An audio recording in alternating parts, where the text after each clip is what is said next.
मनन रसामृत को सब्सक्राइब करना और शेयर करना ना भूलें। शुक्रिया। ओम श्री गुरुचरण कमलेभ्यो नमः। गुरुर्ब्रह्मा गुरुर्विष्णु गुरुर्देवो महेश्वराय। गुरुर्साक्षात् परब्रह्म तस्मै श्री गुरुवे नमः। ओम वक्रतुंड महाकाय सूर्यकोटि समप्रभा निर्विघ्नं कुरु मे देव सर्वकार्येषु सर्वदा। वंशी विभूषित करान् नवनीरिताभात् पीतांबरा दरुणबिंब फला धरुष्टात् पूर्णेन्दु सुंदर मुखार विंद नेत्रात् कृष्णात् परं किमपि तत्त्वम् अहं न जाने। कृष्ण त्वदीय पद पंकज पंचरान्ते अद्यैव मे विशतु मानस राजहंस। प्राणः प्रयाण समय कफपात वित्ते कंठवरोधन विधौ स्मरणं कुतस्ते। हरे कृष्ण कृष्ण कृष्ण हरे हरे हरे राम राम राम हरे हरे। श्री राधिकाय नमः।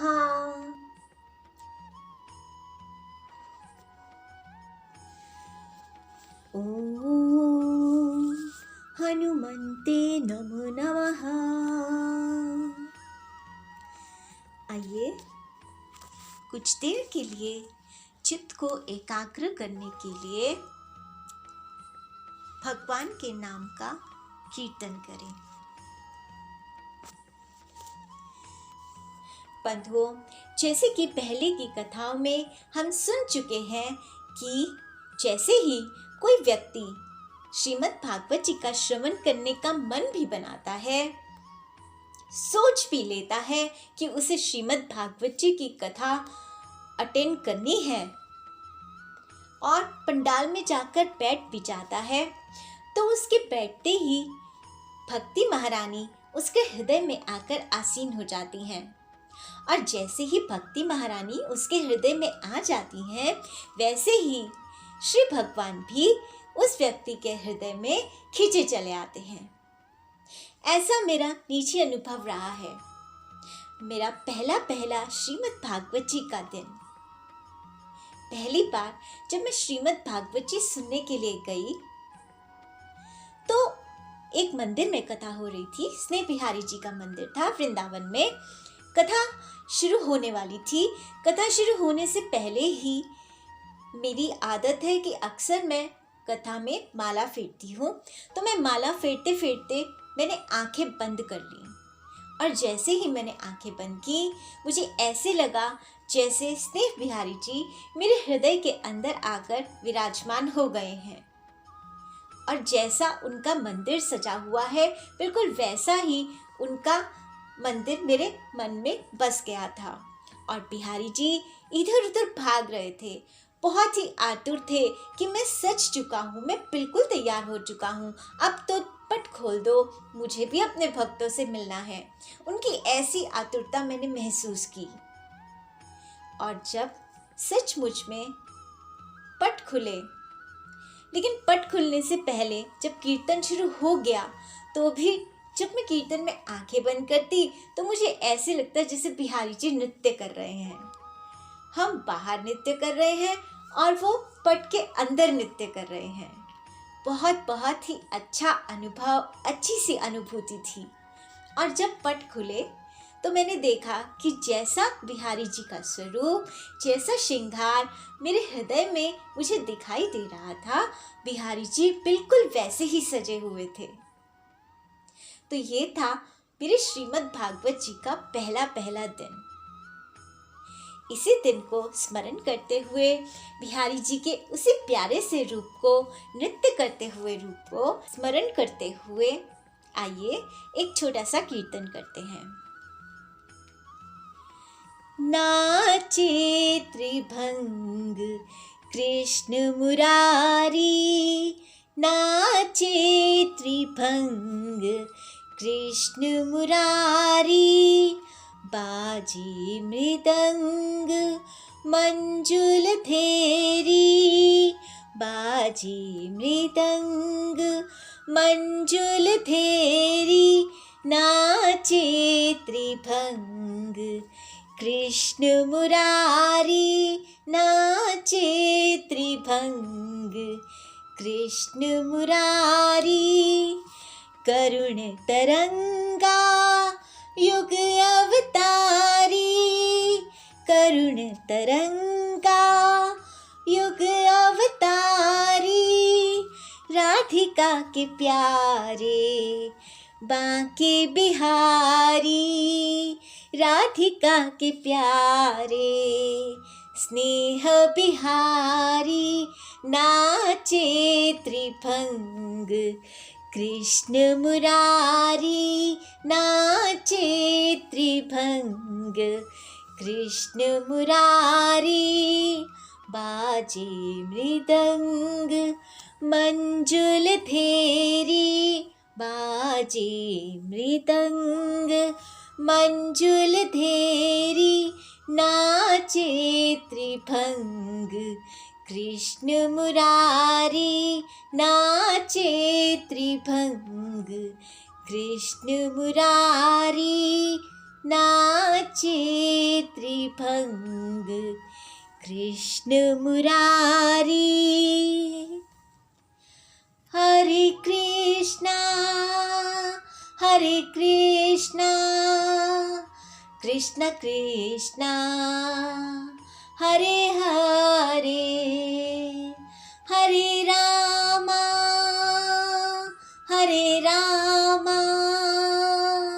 राम रामा हरे हरे, हरे कृष्णा कृष्णा कृष्णा हरे हरे, हरे राम राम राम हरे हरे, हरे कृष्णा कृष्णा कृष्णा हरे हरे, हरे राम राम राम हरे हरे, हरे कृष्णा कृष्णा कृष्णा हरे हरे, हरे राम राम राम हरे हरे, हरे कृष्णा कृष्ण कृष्णा हरे हरे, हरे राम राम राम हरे हरे, हरे कृष्णा कृष्ण कृष्णा हरे हरे, हरे हरे, हरे हरे। श्री राधिकाय नमो नमः। पिछले वीडियो में हमने श्रवण किया था कि किस प्रकार भक्ति के सभी श्रोताओं के हृदय में प्रादुर्भाव होते ही भक्तवत्सल श्री भगवान भी अपना धाम छोड़कर कथा में आ गए। हर तरफ जय घोष होने लगा, शंख ध्वनि होने लगी, अबीर गुलाल उड़ने लगे, पुष्पों की वर्षा होने लगी। यह सब देखकर नारद जी ने गदगद होते हुए सनकादिक मुनियों से पूछा कि महाराज बताइए कि इस कथा रूप सप्ताह यज्ञ के द्वारा संसार में कौन कौन लोग पवित्र हो गए हैं और हो जाते हैं। तब सनकादिक जी ने कहा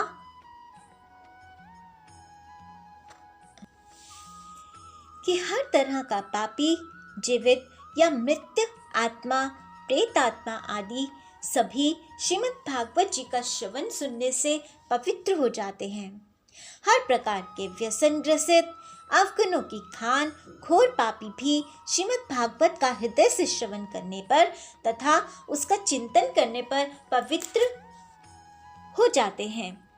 इस संदर्भ में सनकादिक जी ने उन्हें कथा सुनाई, जिसे गोकर्ण उपाख्यान कहते हैं।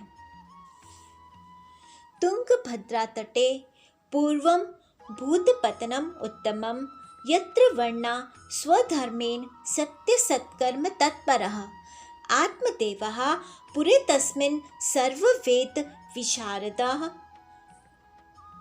श्रोतः मातेषु निष्णातो द्वितीय इव भास्करः। पूर्व काल में तुंगभद्रा नदी के तट पर एक अनुपम नगर बसा हुआ था। वहाँ सभी वर्णों के लोग अपने अपने धर्मों का आचरण करते हुए सत्य और सत्कर्मों में तत्पर रहते थे। उस नगर में समस्त वेदों का विशेषज्ञ और श्रोता समार्थ कर्मों में निपुण एक आत्मदेव ब्राह्मण रहते थे। वह साक्षात दूसरे सूर्य के समान तेजस्वी थे। वह धनी होने पर भी भिक्षाजीवी थे। उनकी प्यारी पत्नी धुंधली, कुलीन एवं सुंदरी होने पर भी सदा अपनी बात पर अड़ जाने वाली थी। उसे लोगों की बात करने में सुख मिलता था। स्वभाव था क्रूर, प्रायः कुछ न कुछ बकवाद करती रहती थी। गृह कार्य में निपुण थी, कृपण थी और थी झगड़ालू भी। इस प्रकार ब्राह्मण दंपति प्रेम से अपने घर में रहते और विहार करते थे। उनके पास अर्थ और भोग विलास की सामग्री बहुत थी। घर द्वार भी सुंदर थे, परंतु उससे उन्हें सुख नहीं था, क्योंकि उनके अभी तक कोई संतान नहीं हुई थी, जिसे लेकर वह ब्राह्मण अक्सर बहुत ही दुखी रहा करते थे, चिंतातुर रहा करते थे। एक दिन ऐसे ही दुखी होकर घर से निकलकर वन को चले गए। दोपहर के समय उन्हें प्यास लगी, इसलिए वह एक तालाब में आकर पानी पीने लगे। वहां तालाब पर जल पीकर बैठ गए और अपने दुर्भाग्य का चिंतन करने लगे। तभी वहां एक सन्यासी आए।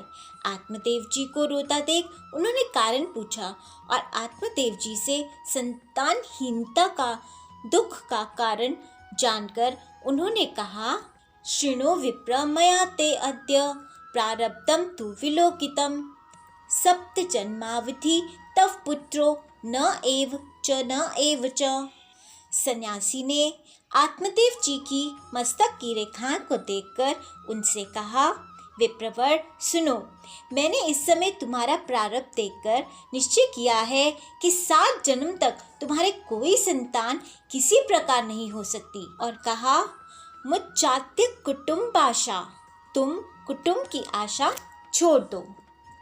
लेकिन आत्मदेव पुत्र प्राप्ति के वरदान की सिद्ध करने लगे और कहा, प्रणामः त्वद्गृहे शोक मूर्छितः, मुझे तो बलपूर्वक पुत्र दे दीजिए, नहीं तो मैं आपके सामने ही शोक मूर्छित होकर अपने प्राण त्याग दूंगा।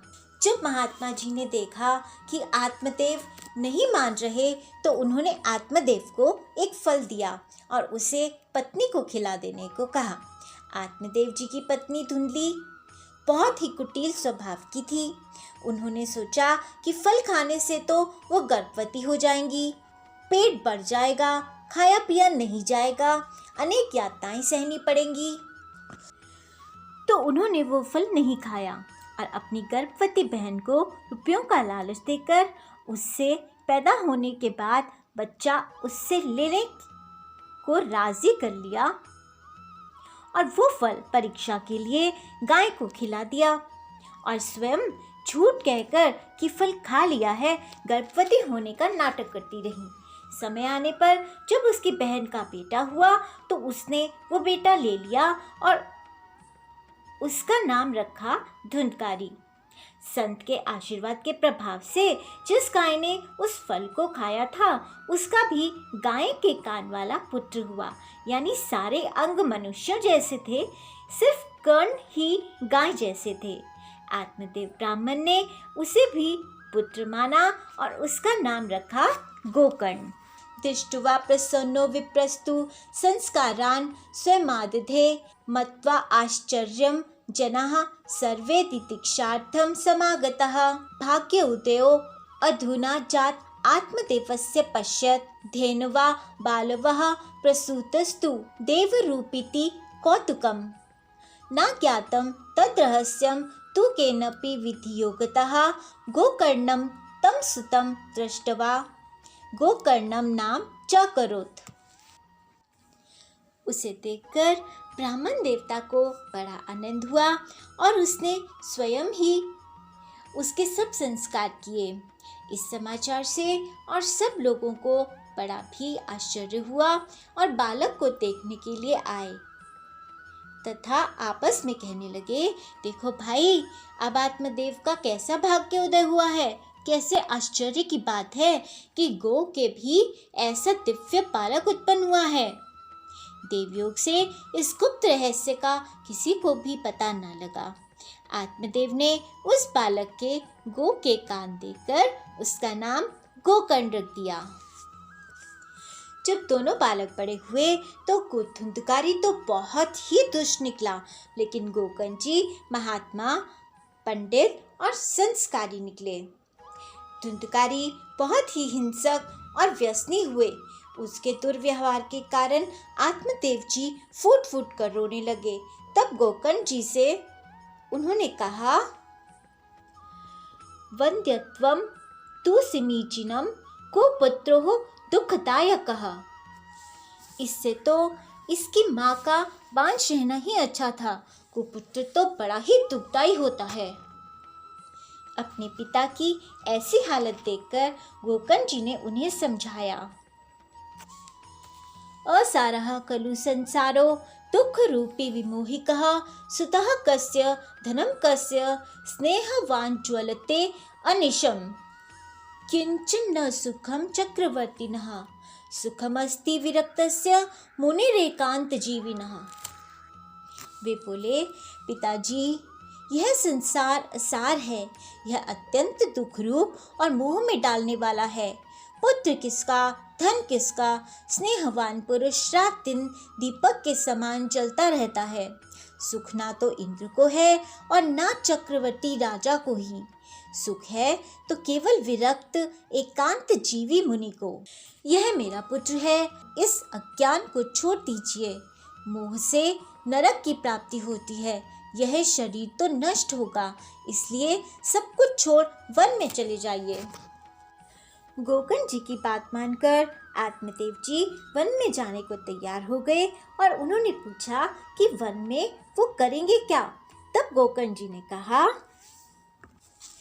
देहे अस्ति मास रुधिरे अभिमतिम त्यज त्वं जाया सुतादिषु सदा मातां विमुच्य पश्यानिशं जगदीतं क्षणभंगनिष्ठं वैराग्य रागरसिको भवभक्तिनिष्ठः धर्मं भजस्व सततं त्यज्य लोकधर्मान् सेवस्व साधु पुरुषा अंजहि कामतृष्णाम् अन्यस्य दोष गुण चिंता न माशु मुक्तवा सेवा कथा रसमहो निरंतरा पिबत्वम्।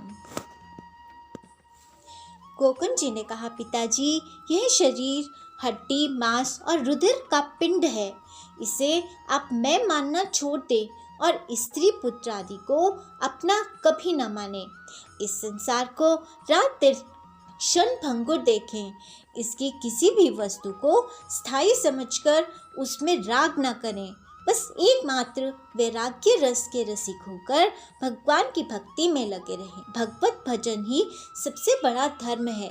निरंतर उसी का आश्रय लिए रहें। अन्य सब प्रकार के लौकिक धर्मों से मुख मोड़ लें। सदा साधु जनों की सेवा करें।